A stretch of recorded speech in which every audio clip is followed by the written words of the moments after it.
The gravel crunched under my boots as I stepped out of the cab and onto my own driveway, a driveway I hadn't seen in nearly 6 weeks. The air smelled of pine and motor oil, just like I remembered.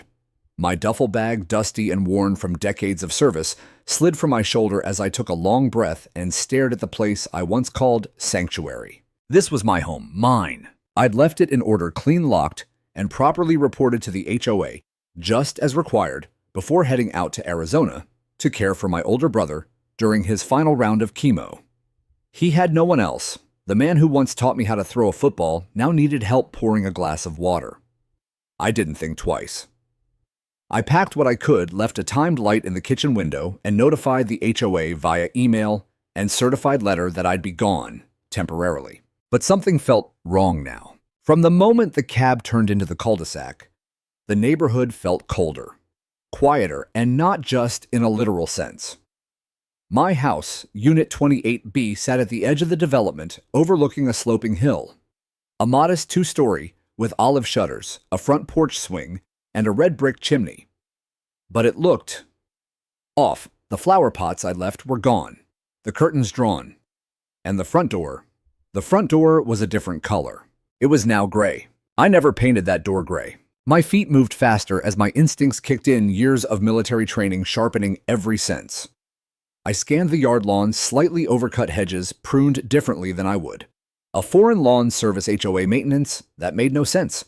I hadn't requested anything. As I neared the steps, I saw her. A woman, blonde, ponytail so tight it pulled her cheekbones upward.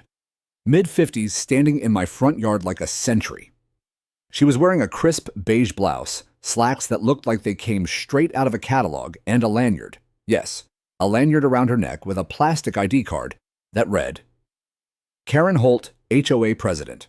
She was holding a clipboard. She stared at me like I was a threat. I stopped at the first porch step. "Can I help you?" I asked, trying to keep my voice even though my heart was pounding. Her lips pressed into a thin, unforgiving line.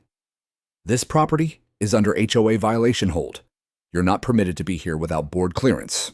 I blinked. "Excuse me?" She tapped her clipboard like it was a gavel. "Your property was deemed abandoned. Section 14C of the HOA Charter allows us to secure and manage such assets if left unattended without proper notice or maintenance. The locks have been changed. You're trespassing." I stared at her in stunned silence. Trespassing on my own property. "I notified the HOA," I said, pulling my phone from my pocket, fingers moving fast to find the email thread. "Sent notice, certified letter. I even got the signature from your office on the receipt." She didn't flinch. "I'm afraid we never received any such notice. You should have followed up if you cared about the property." Anger flared in my gut, but I kept it buried. "Open the door. Let me in." She stepped back. "If you try to enter, I'll call the police." "Good," I replied, standing up straight. "Do it." For a moment, she hesitated. Maybe it was the firm tone. Maybe it was the veteran energy she could sense pulsing through me like static. But instead of dialing, she crossed her arms. "Come back with an attorney," she said. "Until then, you're not allowed inside." Then she turned and walked away, cutting across my lawn like she owned it. I stood there for a full minute, not moving, as her heels clicked against the pavement and faded into the distance. I knew this neighborhood well. I'd lived here for 12 years, helped dig out cars during snowstorms, replaced 2 mailboxes after a drunk driver took them out, and once carried groceries for Mrs. Patel after her hip surgery. But now it felt like hostile territory. I pulled out my phone and called the HOA number listed on their website. Straight to voicemail. I tried again. Still nothing. I left a message, calm, direct, legally worded, and walked around the house. Every window was locked. The back door had a new keypad installed. Someone had gone out of their way to secure the home, as if I were an intruder. I pulled up my email, scrolled to the archived folder, and found it. Subject: temporary leave notification. Unit 28B. Sent 6 weeks ago. Timestamped. Attachment included. I opened the USPS tracking. Delivered. Signed by K. Holt. She lied. My jaw tightened. This wasn't just a mistake. This was deliberate. But why? I walked down the sidewalk, passing 3 houses. Curtains fluttered closed as I passed. A man watering his lawn turned away without a word. Something had shifted while I was gone, and I didn't like the smell of it. I wasn't going to bang on doors or cause a scene. That's not how I operate. Instead, I went to a small motel on the edge of town. One of those rundown places, with a flickering vacancy sign and a night manager who looked like he'd seen too much. I paid for 3 nights in cash, no questions asked. That evening, I started a folder on my laptop. Case HOA versus me. I uploaded everything: emails, delivery receipts, photos of the door, video of Karen confronting me.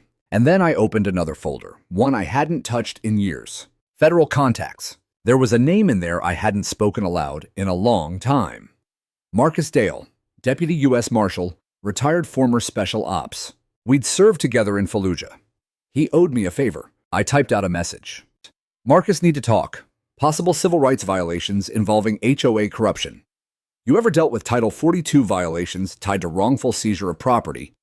I've got proof, and I'm angry. I didn't sleep that night, but I didn't feel powerless either. I'd been through worse than this. I'd lost men in war, buried my wife with my own hands, and held my brother's shaking fingers as the chemo stripped him of speech. Karen Holt had no idea what she'd started, but she'd learn. The next morning, I stood outside a pay-per-use print and legal service center with a file folder tucked under my arm. Its weight not physical, but symbolic. A quiet declaration that I wasn't rolling over. I'd printed out the HOA charter, the signed delivery receipt, copies of my email notifications, and a legal summary of the Fair Housing Act and Title 42 civil rights statutes. I wasn't a lawyer, but I'd fought enough battles to know that preparation was half the war. The sky was overcast when I returned to my neighborhood. Clouds hung low, heavy and gray, matching the sinking weight in my chest. But my steps were firm, focused. I didn't approach the front door this time. I stood at the edge of my lawn, yes, my lawn, and dialed the HOA's office number again. Predictably, it went to voicemail. Again. I left another message this time, including the phrase "documented wrongful seizure of private property in violation of federal code for good measure." They'd hear from me one way or another. That's when I heard the sharp click of heels on concrete. I turned, and there she was. Karen Holt, HOA president, in full suburban regalia. A silk scarf tied around her neck, clipboard clutched like a badge of honor, sunglasses pushed up into her rigid hair. She saw me and immediately scowled. "I warned you yesterday. This is your second violation." "You're trespassing," I said flatly, keeping my voice even. "I own this property. You do not have jurisdiction to seize it, lock it, or occupy it. I have the full authority of the HOA charter. You have the authority to enforce bylaws. Not to evict, not to seize property, and certainly not to change locks on a home that isn't in foreclosure." I held up the document. "This is your own charter." Page 19, Section 14C allows for notification of neglect only when there is no communication for 60 days. I notified your office 6 weeks ago. Karen blinked, her lips tightening. "We didn't receive anything." I pulled out the certified letter receipt. Signed for by K. Holt, that you, her face flushed, but she didn't back down. "We believe the home was abandoned. It posed a security risk. We had no choice." "You had a choice," I snapped. "You chose to lie, to falsify neglect, to isolate me from my own neighborhood." "That's ridiculous," she scoffed. "You're being dramatic." "No," I said, stepping one foot onto my lawn. "What's dramatic is changing the locks on a veteran's home while he's caring for his dying brother. What's dramatic is threatening me with police when I try to return to my house. What's criminal, Karen, is interfering with housing rights under false pretenses." I saw her flinch. "Not much, but enough." "You're harassing me," she said quickly. "I'll call the authorities." "You already did," I said. "I welcome it. Let's put everything out in the open." She pulled out her phone. "You'll regret this." I let her dial. I even smiled. 2 minutes later, she was arguing with a 911 dispatcher, weaving a tale of a hostile man, unauthorized presence, and community endangerment. She used all the HOA buzzwords I'd heard over the years: safety, compliance, visual standards. She didn't know I was recording every word with my phone in my shirt pocket. As she finished, I calmly walked to the sidewalk and sat down on the edge of the curb, folder still in hand. I wasn't going to give her anything to twist. 10 minutes passed. Then the black and white cruiser pulled up. An officer stepped out, mid-30s, nameplate, reading Rhea's hand resting cautiously near his holster. He approached slowly, eyes shifting between me and Karen. "Good morning," I said. "I'm the property owner." Karen jumped in before the officer could reply. "He's not supposed to be here. He's trespassing." We've already secured the property under HOA ordinance. He's aggressive. He threatened me. Officer Reyes turned to me. Do you have ID? I handed it over. Driver's license. The address on file matches this property. I also have proof I'm the legal owner and that I notified the HOA of my temporary absence due to family medical emergency. He reviewed it all in silence. I saw the moment his eyes caught the certified signature copy. His shoulders relaxed just a little. Karen's voice sharpened. He's not complying with community rules. Reyes looked at her carefully. Ma'am, I'm not seeing any legal cause to remove him from his own property. Do you have a court order? Police report anything. Karen bristled. This is private HOA jurisdiction. Reyes gave her a tired look. Ma'am, the HOA is not above the law. You can't lock someone out of their home without due process. She opened her mouth, but no words came. Reyes turned back to me. Sir, I'd recommend filing a report with the county clerk's office and possibly getting an injunction. And if I were you, I'd consider calling a lawyer.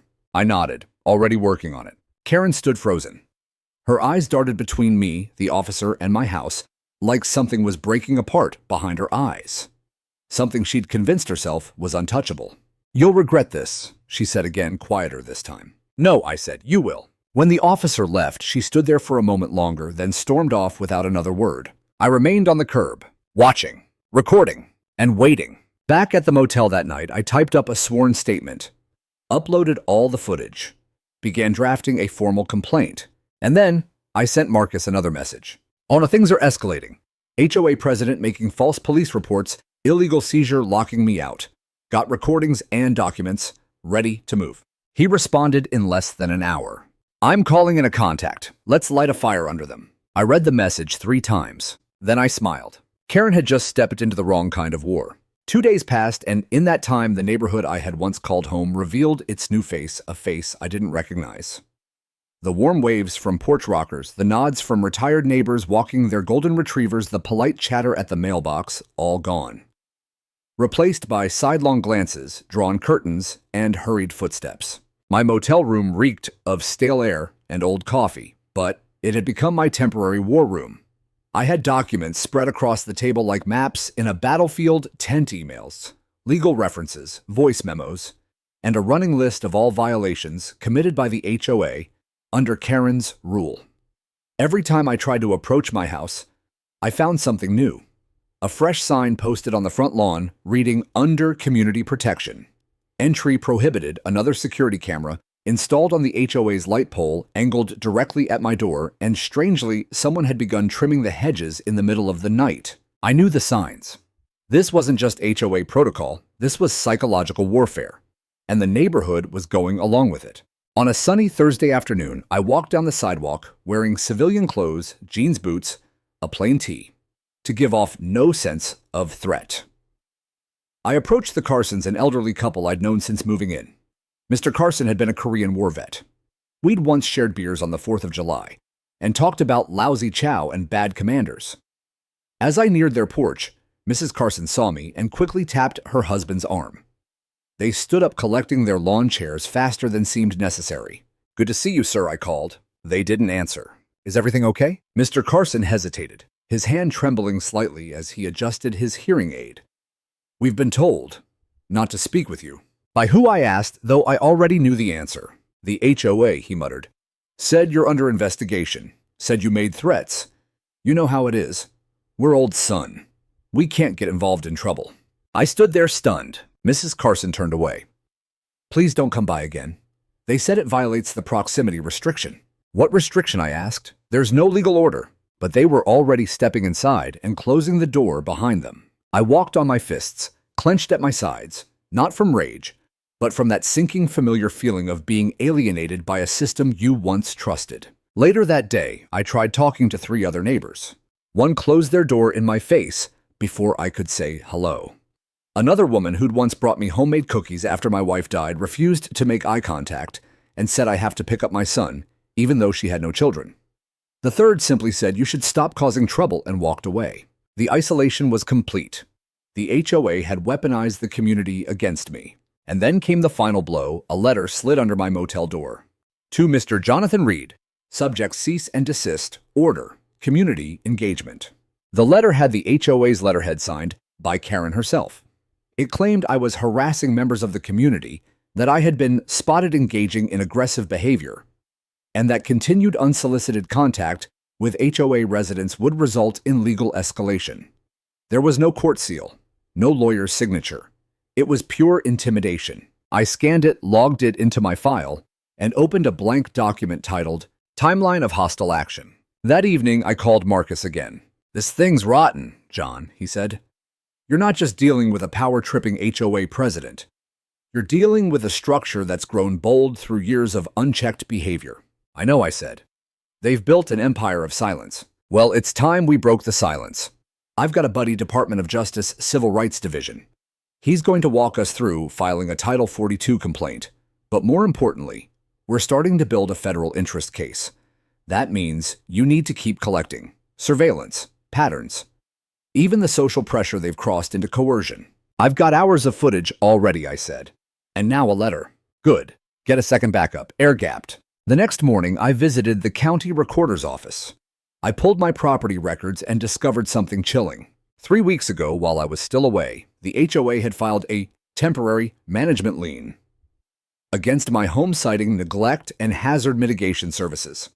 It was a false lien, but enough to cause chaos with title insurance or to scare an uninformed homeowner into surrender. The lien was filed without my signature, without court approval, and stamped by a notary who worked at Karen's real estate office. I took pictures, asked for certified copies, and sent everything to Marcus and his contact. By the end of the day, I had received my first email from a DOJ field coordinator. "We've received preliminary documentation of potential civil rights interference and unlawful lien activity. Please continue documenting all relevant HOA communications, social reprisals, and access restrictions. A federal review is underway." I exhaled for the first time in days. Not relief, but validation. I wasn't imagining this. I wasn't overreacting. This was real. And it was happening in plain sight because people like Karen knew that most residents wouldn't fight back. They weren't expecting someone like me, someone who had stood on sand dunes in Kandahar with nothing but a rifle and grit.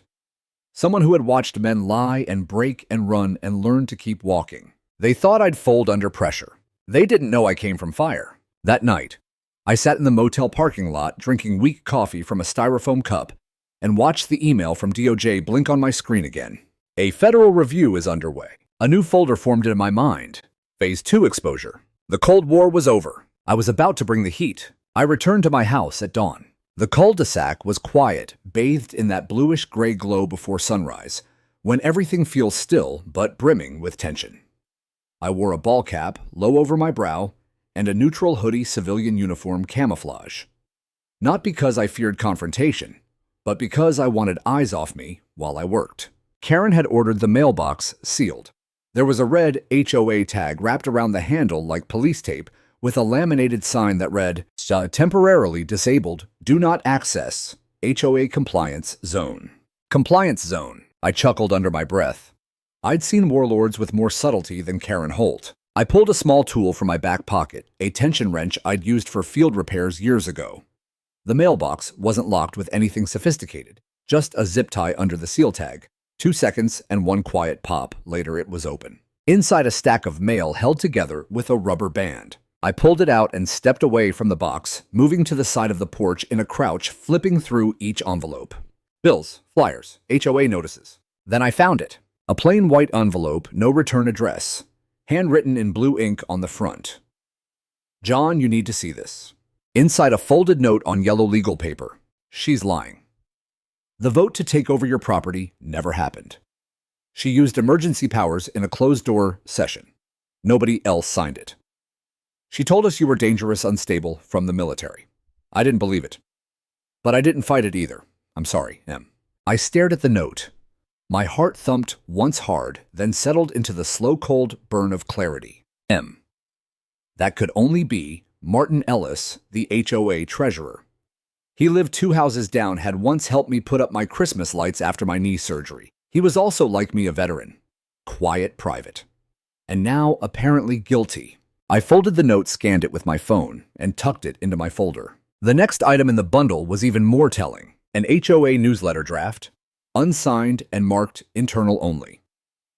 The document outlined several community enforcement objectives, including the removal of abandoned properties, transition plans for temporary trusteeship, potential use of lien leverage to coerce compliance. There was a highlighted section at the bottom. Targets 28B, 17C, 41A, use Phase 2 protocol, if no contact after 30 days. My address, highlighted, targeted. I couldn't believe what I was reading. This wasn't accidental. It was systematic. And 28B wasn't the only one. That meant there were others, possibly elderly residents, or those without family who'd been pressured or pushed out using the same tactics. I made a mental note to track down the addresses of those other homes. I'd check public records, tax liens, and transfer titles. If this was bigger than me, DOJ needed to know. I was about to close the mailbox when I spotted a small USB thumb drive taped underneath the lid. It was old silver, with a cracked plastic cap, but clearly left there on purpose. I took it and left. Back in the motel room, I plugged it into my offline laptop. It whirred for a moment, then opened a folder labeled Board MTG Audio Confidential. The recording began with Karen's voice. We'll proceed under emergency clause. He's been gone over 30 days, close enough. This is our chance to enforce standards and set a precedent. A man's voice, Martin, I guessed, cut in. But John sent notification. We got the certified letter. He didn't follow up. That's on him. We can say it was never received. Who's going to check he's a lone veteran with no spouse, no kids? The community will side with us. A pause. Besides, Karen said cold and deliberate, he's exactly the kind of presence we don't want. Guns, PTSD, threat potential. There it was. Their entire justification for seizing my home boiled down to profile-based discrimination. They were exploiting my military history as a weakness. That was more than an HOA overreach. That was us federal civil rights territory. I saved the file twice, once on the hard drive, once on a secure flash stick, and encrypted them both. Then I emailed the DOJ contact. Attached audio evidence of targeted HOA seizure based on veteran status, fabricated emergency vote, and fraud. Requesting urgent escalation. The reply came within the hour. Thank you. Audio confirms discriminatory targeting. Recommending federal injunction proceedings. Please remain available for live contact. Then Marcus called. Johnny said, breathless. They're not just violating Title 42. They've potentially triggered Title 18. That's criminal obstruction and conspiracy to deprive rights. Good, I said, my voice like steel. Let's push it. Already in motion. My DOJ guy flagged it. Marshals are preparing paperwork. I leaned back in my chair, my hands shaking, but not from fear, from release. From that sensation of the first domino falling. This wasn't just a neighborhood squabble anymore. This was about justice. About the kind of quiet war no one sees coming until it's too late. I looked out the motel window at the trees rustling in the afternoon wind, at the hills that had once meant peace. And I whispered something to myself that had gotten me through more battles than I could count. Hold the line. It's almost time to charge. By the time the sun set that evening, my motel room looked more like a federal operations hub than a temporary crash pad.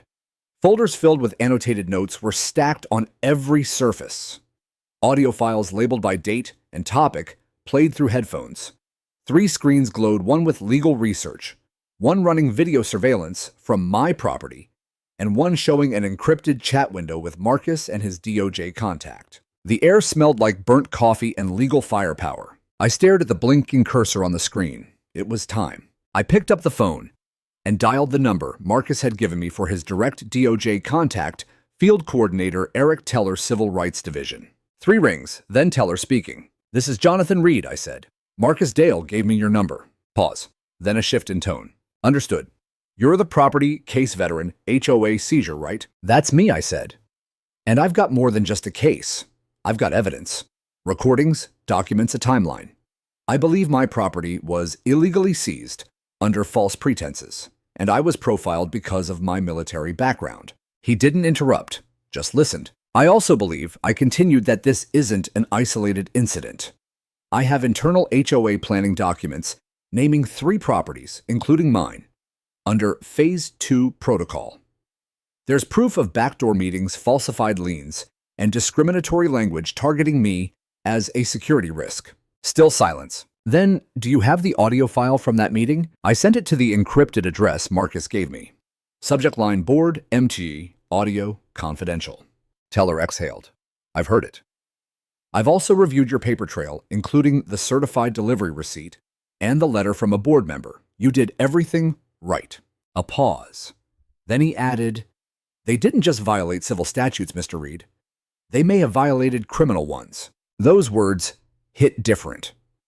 I'd been holding steady under the weight of stress, humiliation, anger, but hearing someone say it out loud with authority gave me something I hadn't felt in weeks. Control. What happens now? I asked. We're initiating a preliminary inquiry, Teller said. Because you're a protected class military veteran, under the Fair Housing Amendments Act, the targeting and manipulation of your housing rights escalate this beyond a private dispute. Good, I said, because they've escalated it. He continued, we'll need you to maintain a low profile for the next 72 hours while we gather signatures for a limited federal injunction and prepare a request for U.S. Marshals to serve a preservation order on the HOA office. What does that mean for my house? You stay out for now. Don't provoke further confrontation, but know this, once the paperwork's approved, the game changes. You'll walk back onto your property with federal backing. I grinned. That's all I needed to hear. Before he hung up, he said something I'll never forget. You're the first person we've seen in months stand up to one of these micro-regimes. HOA abuse cases are buried under bureaucracy. You lit a fuse. After we hung up, I sat in the stillness of the room and let the words sink in. A fuse. That's exactly what I'd lit. The next day, I received a package at the motel front desk. It was from Marcus. Inside a small black Pelican case. I opened it and found a discreet body cam, GPS tagged. Next to it, a burner phone preloaded with encrypted apps, and a flash drive labeled Backup Protocol, Press Only if Necessary. I smirked. Marcus never did things halfway. There was a handwritten note tucked inside the lid. You always said war wasn't over until the last enemy surrendered. This time they're in khakis and HOA polos. Burn them with truth. M. I slid the body cam into my bag and checked the time. 6:42 a.m. I still had a few hours before the legal team filed their motion. So I went for a walk through the neighborhood. Nothing threatening, nothing unlawful. I stayed on the sidewalks. I didn't approach anyone. I just walked. Some people peeked through blinds. Others didn't come out at all. One woman, Sharon Lee, 3 houses down from my old place, saw me and visibly froze. She looked at the sidewalk like she'd seen a ghost. Morning, I said politely. She hesitated, then whispered, John, I'm sorry. We were told you were dangerous. By Karen, I asked, stopping. She nodded, her voice trembling. She said you threatened board members. Said you had weapons. That you were mentally unstable. I gave her a long look. Do I seem unstable to you? She shook her head. No. You seem tired. And right. I thanked her and moved on. Just that one conversation felt like a crack forming in the wall. Later that evening, I received the email. U.S. District Court has issued a temporary restraining order against Meadow Hills HOA. U.S. Marshals are authorized to serve notice and initiate record preservation protocols. They were coming. Karen had no idea, but she was about to. I packed everything into a single duffel. Every piece of evidence, my backup devices, both flash drives, and the body cam. I even included a laminated copy of my property deed, now notarized again for good measure. And then I did something I hadn't done since deployment. I stared at myself in the mirror. No uniform, no rank, just a man fighting for dignity, and still somehow more dangerous than ever. The next morning, I stood outside the HOA office waiting. 2 federal SUVs rolled in, blacked-out windows, quiet engines. The marshals stepped out calmly, badges already displayed. Karen came outside holding her coffee like it was a shield. She opened her mouth, saw me, and then she saw them. Federal marshals, jackets, badges, orders. And she froze. I didn't say a word. I didn't need to. Karen's face drained of color the moment she saw the badges. 2 federal marshals in navy windbreakers flanked her walkway, their posture unhurried but unyielding. One of them, a lean man with calm eyes and a tablet in hand, stepped forward and identified himself. His voice was measured, professional, the kind of calm that only comes from authority. So deep it doesn't need to be announced loudly. Karen Holt, he asked. She didn't respond. Ma'am, we're here to serve a court-authorized preservation and inspection order under federal civil rights statutes. You are advised to refrain from tampering with or destroying any HOA-related documents, emails, or digital records effective immediately. Do you understand? Karen blinked, then, like watching a cornered animal decide to charge instead of retreat, her hand shot toward her purse. I tensed for a second, half expecting something insane, but she wasn't reaching for a weapon. She pulled out her phone. 911. She didn't hesitate. She turned her back to the marshal and pressed the screen with enough force to make her knuckles whiten. "There's an illegal raid happening right now at the HOA office," she cried into the phone. "Yes, now. They're impersonating federal agents. They're threatening me and my staff." The marshals didn't move. Neither did I. I stood across the street, arms folded, watching. I knew how this worked. Karen was making her last desperate move, the kind that only someone who's run out of power tries. When you've built your whole kingdom on fear, and someone brings in a higher law, all that's left is chaos. She turned back toward the marshals and hissed, "You can't do this. You have no jurisdiction here. This is private property." The shorter marshal, a woman with iron-straight posture and a look that could slice glass, responded without flinching. "Ma'am, your HOA is registered as a non-profit corporation with the state. That makes its records subject to federal examination under civil rights law. You have 24 hours to comply. Non-compliance will result in federal obstruction charges." Karen's hand trembled. The dispatcher must have asked her something because she barked, "Yes, they have badges. I don't care. They're not real. This is harassment. I'm the president of this community." That last line echoed like a dying bell. I saw her shoulders fall an inch. Then the first police car arrived. A cruiser from the county sheriff's department pulled up and a deputy stepped out, scanning the scene. The moment Karen saw him, she bolted toward him, like a drowning woman clinging to a lifeboat. "Thank God," she gasped. "They're impersonators. They're threatening me." The deputy raised a hand to stop her and walked over to the marshals, who handed over the paperwork without a word. He read it, nodding slowly. Then he turned to Karen. "Ma'am, they're federal marshals," he said flatly. "Everything's in order. You need to calm down." Karen's jaw dropped. "No, no, no. This is a mistake. You don't understand. This man—" She pointed a shaking finger at me across the street. "He's the problem. He abandoned his house. He has military issues. He's been recording us following people." The deputy looked over at me. I raised one hand slightly, palm out. No expression. He turned back to her. "Ma'am, none of that matters here. You've got a federal injunction on your office. You need to stand down." "I won't," she shouted. Another marshal stepped inside the HOA office with gloves and a GoPro-style camera on his shoulder. He began photographing every document, scanning hard drives, and boxing up labeled files. The level of quiet professionalism was surgical. Karen tried to follow him inside, but the female marshal blocked her. "Please step aside, ma'am. I have rights." "Yes," the woman said calmly. "So does Mr. Reed. So do every one of your neighbors who may have been targeted. That's why we're here." Karen opened her mouth. Nothing came out. Then she did something I hadn't expected. She dropped her phone. It hit the pavement with a soft clack and slid across the sidewalk. She just stood there, shoulders heaving, mascara starting to smudge beneath her eyes. Her arms dropped to her sides, like puppets with their strings cut. I didn't gloat. I didn't need to. This wasn't about revenge. This was about truth pulling off the masks. I walked across the street and approached the deputy. "Permission to re-enter my home?" I asked. He looked at the marshals. The lead nodded. The deputy stepped aside. "It's yours." I walked up to the front steps and stood there for a moment. The gray door still loomed in front of me, the symbol of Karen's attempted erasure. But I didn't touch it just yet. I looked back at the office. Karen had slumped into a folding chair, staring into nothing, surrounded by agents' boxes and the quiet collapse of her reign. Then I unlocked the door and stepped inside. It smelled musty, like plastic and air freshener, and faint bleach. The lights were off. A thin film of dust covered my bookshelf. But everything else was where I'd left it: my wife's photo on the mantel, the small ceramic eagle from my deployment, my brother's get-well card still tacked to the fridge. I set down my bag and sat on the couch. For the first time in 6 weeks, I was home. Outside, Karen was still arguing with the air, but her voice no longer mattered. Inside these walls, peace had returned. Later that afternoon, I watched from the window as the marshals packed up their gear. They nodded to me as they left. No words needed.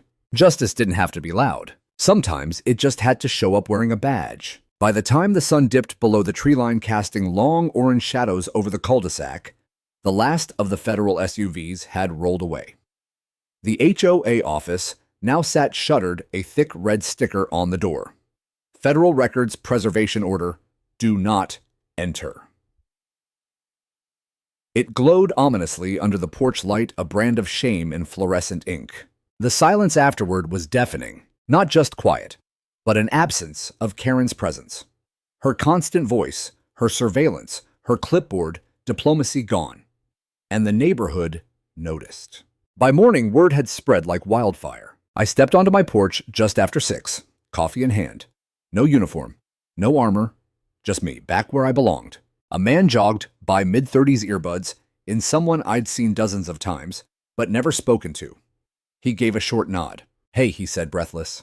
"Glad you're back." I blinked. "Thanks." He kept running, but that small gesture felt like the first brick in rebuilding a burned bridge. Later that morning, I walked down to the mailbox, not sealed anymore.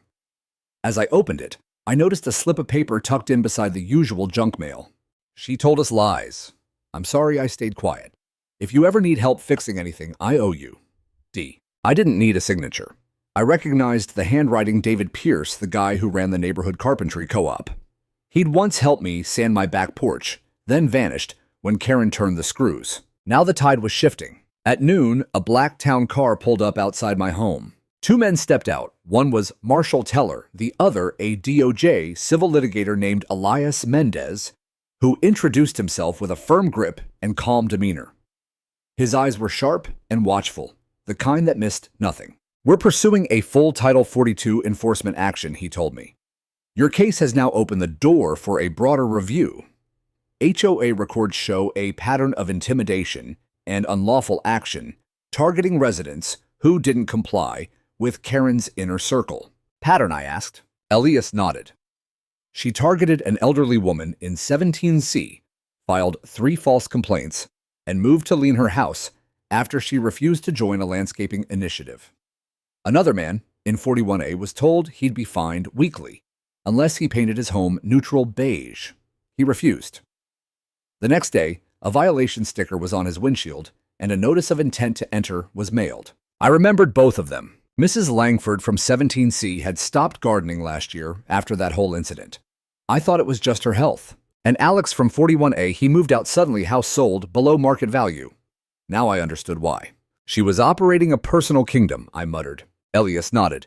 "And now she's under review for civil conspiracy defamation and unlawful seizure." Teller added this case could set precedent. It hit me, then this wasn't just about me reclaiming a house. It was about everyone who had been silenced in a structure designed to look like community while operating as a private tyranny. That evening, I walked 2 blocks to the small park where Karen once held her infamous compliance picnics. It was nearly empty. Just 2 kids on the swings and their dad watching from a bench. I sat on the opposite side. A moment later, a familiar voice spoke behind me. "John." I turned. Martin Ellis, the treasurer, the man who left me the anonymous letter. He looked worn, his eyes red-rimmed, his shoulders hunched, but he met my gaze directly. "I'm sorry," he said, voice raw. I knew what she was doing was wrong. I tried to push back.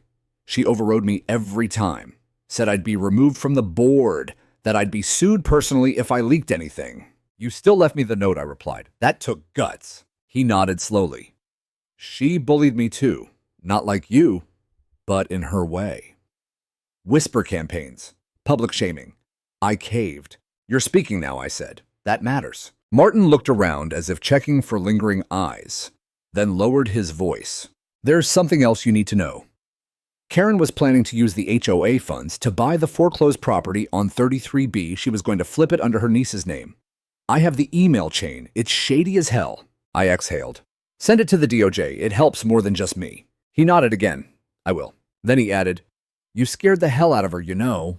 The moment those jackets showed up, she cracked." I didn't reply. The truth was, it wasn't about fear. It was about accountability. That night, I sat in my living room, surrounded by silence and soft light. The couch was dusty, the air stale. But it was mine again. I picked up my brother's last letter from the bookshelf. He wrote it just before I left Arizona, shaky handwriting on legal pad paper. "And you always fight for what's right. You did it overseas. You did it after Maria died. And you'll do it again when the time comes. I don't worry about you. I worry about the world when it tries to push people like you down. Don't let it." I smiled through a tight throat and folded the letter back into its envelope. Outside the street was quiet, but inside there was momentum and a long overdue shift in power. 3 days after the Marshals served the preservation order, Karen Holt's empire finally began to collapse. Not with a bang, but with an unraveling silence that left nowhere to hide. It began with a subpoena, delivered in person to her doorstep by a U.S. Marshal in front of two curious neighbors. The envelope bore the seal of the Department of Justice and a list of allegations long enough to fold twice. Word spread like wildfire through Meadow Hills.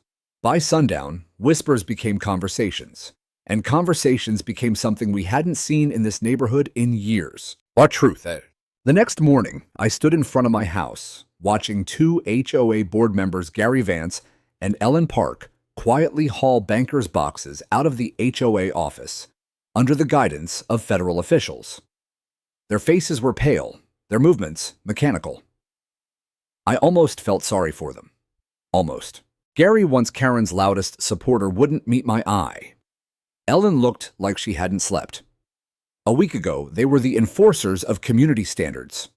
Now, they were witnesses cooperating in a civil investigation with criminal undertones. By afternoon, the DOJ released an official statement. The Meadow Hills Homeowners Association is under federal investigation for potential civil rights violations, unlawful seizure of property, and abuse of nonprofit governance. Karen's name wasn't in the release, but everyone knew. That evening, I received a text from Marcus. She's lawyering up. DOJ froze the HOA account. Her name was on every transaction. I didn't respond. I just closed my eyes and breathed. But the real moment, the one that marked the end of her reign, came the following morning when Karen was invited to a mandatory emergency town hall held in the community park. It was organized by the remaining HOA members, now acting as a temporary board under DOJ supervision. For the first time in years, residents showed up in droves, folding chairs filled with people who had once stayed silent. Even the kids on scooters stood near the back watching, as if the adults had finally remembered what justice looked like. I sat near the front. Karen showed up 10 minutes late, flanked by a lawyer in a cheap suit and holding a manila folder stuffed with printed statements. She wore a wide-brimmed hat, sunglasses, and the same kind of beige jacket she'd worn the day she threatened me. But this time she looked small, shriveled, as if the structure of her power had been stripped, leaving only a woman grasping for illusion. She stepped up to the podium, cleared her throat. I have a prepared statement. Someone from the crowd shouted, "No more lies, Karen." Another voice followed. "Tell us why you tried to evict Mrs. Langford." Karen's lawyer leaned in, whispering frantically. But she raised one hand and tried to continue. "I've always acted in the best interests of Meadow Hills. Did forging signatures help us too?" someone yelled. Karen froze. Her mouth opened, then shut. I watched her tremble. Then she made the mistake of looking at me. Our eyes locked. I didn't smile. I didn't sneer. I just stared up. She broke. Right there in front of everyone. Her voice cracked. "You people have no idea how hard it is to run a community. No one ever helps. No one volunteers." I had to take control because if I didn't, this place would have fallen apart. People murmured. One elderly man, Mr. Carson, from 2 houses down, stood up. "You didn't take control. You took power. You used it to scare us, to silence us." Karen's hands shook. Her lawyer tried to pull her back, but it was too late. She dropped her prepared speech, the papers scattering at her feet like broken glass. Then she just walked away. She didn't run. She didn't scream. She just left her heels clicking against the concrete, like the last nails in her own coffin. And no one followed her. Later that evening, I received a letter on DOJ letterhead. Per federal ruling, the Meadow Hills HOA is to be dissolved and restructured under temporary oversight. All prior board members are suspended pending investigation. A transitional committee will be selected via community vote. Attached was a second note, handwritten by Elias Mendez. "You've been nominated by 4 neighbors to serve on the interim committee. Your voice changed everything. Up to you if you accept." I stared at the paper for a long time. 12 years ago, I bought this house with my wife after she convinced me that peace was worth chasing. We carved pumpkins on the porch, watched thunderstorms from the swing. I scattered her ashes on the hill behind the lot when cancer took her. I stayed because it still felt like she lived in the walls. Karen tried to erase all of that, but she failed. And now the community had found its voice. That night, as the cicadas hummed and porch lights blinked on across Meadow Hills, I stepped out with a glass of iced tea and sat on the swing I'd nearly lost. I didn't care about being a hero. I only cared about being heard. And for the first time in a long while, I was. The vote happened on a Tuesday. No banners, no grand speeches, just folding baubles set up in front of the now locked HOA office clipboards with ballots and a quiet, steady line of residents that wrapped halfway around the block. I arrived early, not because I was eager, but because I needed to see it, needed to know that the people who had once turned away were now ready to look this thing in the face. By noon, I had counted at least 4 neighbors who had once ignored me, now nodding politely or even offering cautious smiles. Mrs. Langford arrived with her walker assisted by 2 teens I didn't recognize. They waited with her in the sun while she cast her vote. That one hit me hard. She was one of the reasons I hadn't walked away when this all started. Later that day, the results were posted on a corkboard in the park. Interim Committee, Meadow Hills Transition Board. Jonathan Reed, 93 votes. Ellen Park, 78 votes. Luis Contreras, 75 votes. Sharon Lee, 72 votes. Martin Ellis, 71 votes. I stared at my name at the top of the list for a long time. Not because I wanted it, but because it meant they believed in me. Believed in something again. At the first committee meeting, we gathered in the community center, a modest beige-paneled building that had once hosted mandatory HOA budget presentations, to rooms filled with stiff silence and forced compliance. But that night, the chairs were full. People spoke. Questions were asked. Voices didn't shake with fear anymore. We discussed repairing damaged relationships, reviewing every lien and violation issued under Karen's regime, and most importantly, implementing an external ethics review board. When it was my turn to speak, I kept it simple. I didn't do this to win anything I said. I did it because no one should lose their home over intimidation and false authority. Not in this country, not in a neighborhood. Silence, then applause. Soft at first, then rising like a tide. After the meeting, Luis Contreras, a soft-spoken high school history teacher who had once received 3 warnings for having non-compliant garden furniture, approached me. I used to think this place was a trap, he said. A fake community built to control people. But now, maybe it can be something else. Maybe it always was, I replied. It just needed light. Later that week, the DOJ filed formal charges against Karen Holt. The counts included unlawful seizure of property, fraudulent lien filing, civil rights violations under Title 42, obstruction of justice. Her court date was set for the following month. When the news broke, local media came sniffing. A reporter from Channel 12 News reached out asking for a comment. I declined an interview, not out of fear, but because I didn't want to turn justice into theater. This wasn't a headline. It was a homecoming. A few days later, I found a letter in my mailbox, no stamp, hand-delivered. It read, "You don't know me, but I watched what happened. Karen tried the same thing with my mom before she passed. I didn't have the strength to fight. You did. Thank you. J." No signature, just that single letter written in pen, trembling slightly at the edges. It reminded me that this fight had never just been mine. That night, I returned to the hill behind my home, the one where I'd scattered Maria's ashes, and sat under the stars. The swing creaked behind me as a breeze rolled through. I held the letter in my hand and thought about everything that had been taken and everything we had taken back. Not with weapons, not with shouting, but with the truth and persistence and refusal to be pushed into silence. The next morning, I began drafting a proposal to form a Veterans Housing Rights Network, a volunteer-based initiative to help former service members navigate HOA conflicts, unfair housing practices, and civil rights violations. I didn't know if it would take off, but I knew it would matter to someone, and that was enough. The system Karen built was broken, but the people who had lived under it weren't. We were healing together. And for the first time in years, Meadow Hills actually felt like a neighborhood. Not perfect, but free. The day the new community bylaws were ratified, the sun came up early and brilliant, casting golden light across every roof in Meadow Hills. It felt symbolic, like the sky itself had been waiting for the right time to start over with us.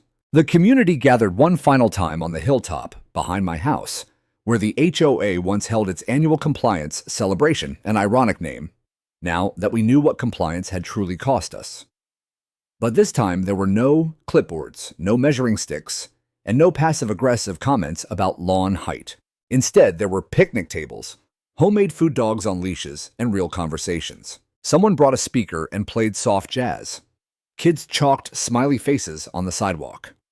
It felt like someone had torn down an invisible wall, and we were all stepping into a space we didn't even know we had lost. Ellen Park approached me first.